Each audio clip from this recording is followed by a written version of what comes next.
एक बार अजामिल ब्राह्मण जो थे वह मार्ग से आ रहे थे तो उन्हें एक वेश्या दिखी जिसका नाम है गणिका। वह परम सुंदरी, दिव्य तेज, उसके दिव्य तेज का स्वरूप उसको देख करके मोहित हो गए और बोले कि यहाँ क्या कर रही हो, हमारे यहाँ चलो, अपार वैभव है, वहां पर तुम्हें किसी चीज की कमी नहीं होगी। अब गणिका को लेकर के आ जाते हैं घर पे, और जब घर पे आती हैं तो देखते हैं कि पत्नी और पुत्र को, तो कहती हैं कि मैं रहूंगी तो अकेले, कोई और मेरे साथ मैं नहीं चाहूंगी कि कोई हमारी सौत बन के इस घर में रहे और किसी का मैं अनुपालन करूं, सेवा करूं। तो गणिका के स्वरूप पे इतने मोहित थे अजामिल कि अपने पत्नी और पुत्र का परित्याग कर दिए, और परित्याग करने के बाद नित्य क्रिया, सुबह जगने के बाद भगवान का पूजन करना, माला जपना, और जैसे ही सुबह उठ करके बैठे हाथ में माला लेकर के, तो गणिका आके हाथ पकड़ ली और बोले कि ये क्या कर रहा है, इसे गृहस्थी चलेगा, अरे जाइए जा करके कोई अच्छा कर्म करिए, कुछ भी करिए, अच्छा ना तो बुरा ही कर्म करिए, बहुत सारा धन लाइए। आपको बताए थे कि बहुत सारा धन है, पर आपके यहाँ तो कुछ नहीं है, अगर आप व्यवस्था नहीं करेंगे तो मैं रुकने वाली नहीं हूँ। अब माला उला छोड़ करके चले गए, तो अच्छे काम से धीरे धीरे करके पैसा आता है और देर तक रुकता है, और बुरा कर्म करके धन तो तुरंत अधिक आ जाएगा, पर ज्यादा दिन ठहरता नहीं है। कहते नहीं है बुरे कर्म का बुरा नतीजा। अब अजामिल धीरे धीरे आगे की ओर अग्रसर होते हैं, तो धन अधिक कमाने की व्यवस्था, चोरी करने लग जाते हैं। चोरी से कम धन आने लगता है तो डाका डालना शुरू कर देते हैं, और डाका डालते डालते डाकुओं का सरदार बन जाते हैं। और घर गृहस्थी में उनके 8 पुत्र होते हैं, 8 पुत्र अजामिल के और गणिका से। एक दिन उनके ग्राम से होते हुए कुछ संत जा रहे थे, संत की मंडली जाती है प्रभु का दर्शन करने, वृंदावन मानिए, अयोध्या मानिए, प्रभु के दरबार में जाते हैं संत जन, तो उनके ग्राम में अंधेरा हो जाता है, सायंकाल की सुबह। तो संत कहते हैं कि रात्रि में धरती माता भी तो सोई रहती है ना, तो इनके ऊपर से चल करके सुबह पुनः उठ करके माता को प्रणाम करके हम पद यात्रा आरंभ करेंगे, आज रात्रि यहीं पर विश्राम कर लेते हैं। मन में विश्राम की बात आई तो एक सज्जन से जा करके पूछे कि भाई आज हम लोग रात को रुकना चाहते हैं, हमारी कहीं कोई प्रबंध कर दीजिए, हम कहीं पर रुक जाएं, सुबह होते ही हम लोग निकल जाएंगे। तो गांव में कई प्रकार के लोग होते हैं, पता पूछिएगा कि यहाँ पर जाना है तो बस बोलेंगे बस थोड़ा सा आगे बढ़िए वहीं पे होगा, और वैसा आगे कितना आएगा पता नहीं चलेगा। तो बोला कि रुकिए, बड़ा संत बनते हैं, इनको अच्छा रास्ता दिखाते हैं। अरे बोलते हैं कि अरे इस गांव में अजामिल पंडित से अच्छा रहने के लिए घर दूसरा नहीं है, आप उनके यहाँ चले जाइए। और बोले कि अब जाइए फिर समझ में आएगा, और बता करके वह धीरे से खिसक लिया और संत जन चले गए। दरवाजे पर जा करके आवाज लगाते हैं, अरे अजामिल पंडित जी है क्या? तो अंदर से गणिका सुन करके आती है, और गणिका आकर के दरवाजे पर जब खड़ी होती है तो संत का सम्मुख होता है, संत उनके सामने होते हैं, तो उसकी बुद्धि परिवर्तित हो जाती है। और संत जन कहते हैं कि देवी हम लोग रात्रि यहीं विश्राम करना चाहते हैं, रात्रि हम यहीं विश्राम करना चाहते हैं, कुछ व्यवस्था कर देती। तो गणिका के मन में होता है कि हमारा चरित्र तो पवित्र नहीं था, और हमारे यहाँ जो धन भी है वह पवित्र नहीं है, मैं अपने हाथों से कुछ बना के खिलाने योग्य नहीं हूँ। लेकिन गणिका के मन में आया कि संत दरवाजे पर आए हैं तो इनकी व्यवस्था कर देते हैं। हाथ जोड़ करके बोली कि संत जन आप यहाँ वृक्ष के नीचे अपना पड़ाव डाल लीजिए, मैं आपका कुछ प्रबंध करती हूँ, और अंदर जाकर के बच्चा भोजन ला करके दे देती है, संविधा ला करके देती थी कि आप लोग अपना प्रसाद बना करके पाइए। अब संत जन प्रसन्न होकर के बाहर अपना भोजन बनाते हैं, प्रभु को भोग लगा करके और भोजन ग्रहण करते हैं। जब संत जन विश्राम करते रहते हैं तो रात को 12 साढ़े 12 बजे अजामिल डाका डाल के कहीं से आता है और आता है तो दरवाजे पर संत को देखता है तो क्रोधित होने लगता है, लेकिन उनके क्रोध को पहले से गणिका जानती है तो दरवाजे पर ही बैठी रहती है।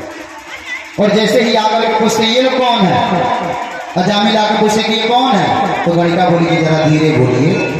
अब तो गणिका के प्रेम में मोहित है, उसको स्वरूप को देख करके मोहित है, तो गणिका से डरते भी थे, उसकी सारी बात मान लेते, बात नहीं मानते तो डाकू बन जाते हैं। और सारी बात मान रहे हैं तो बोले कि अरे रात्रि हो गई थी, ये लोग अपना बनाए खाए विश्राम करें, सुबह चले जाएंगे, कहाँ बोलना है, छोड़िए।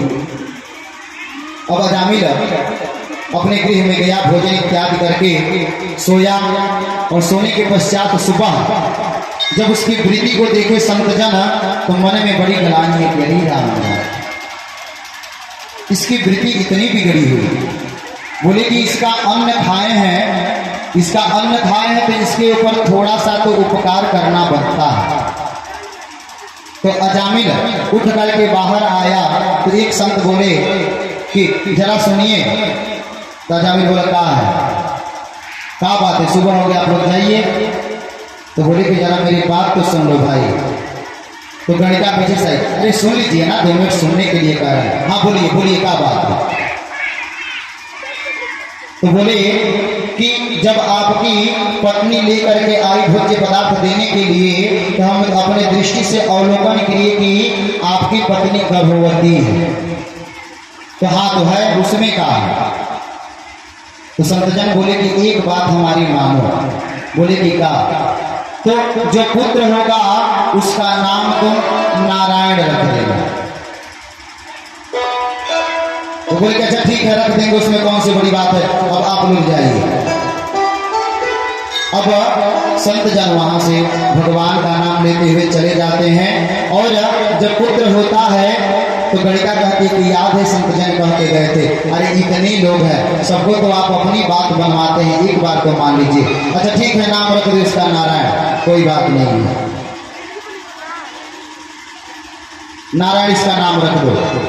तो अपने सबसे छोटे पुत्र का नाम अजामिल नारायण रख दिया।